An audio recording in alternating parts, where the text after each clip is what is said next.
Cancer, my water babies, positive vibes, motivation, inspiration, elevation, love, light, positive energy, goodwill, peace and healing, abundance and prosperity all your way.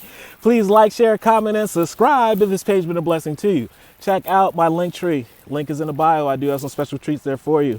Your word of the day is elevation, transformation, evolving to the next level, leveling up, new level, new tests, new obstacles, but bigger and better blessings.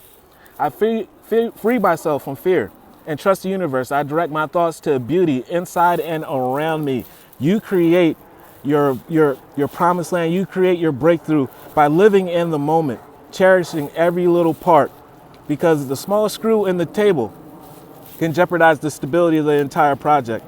So you actually take pride into every little thing that's been bringing you joy, and that's what's elevating you to the next level.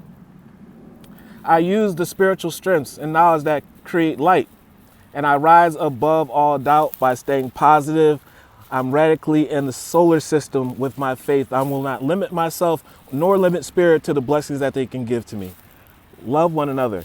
Be kind to one another. Love yourself. I love you too.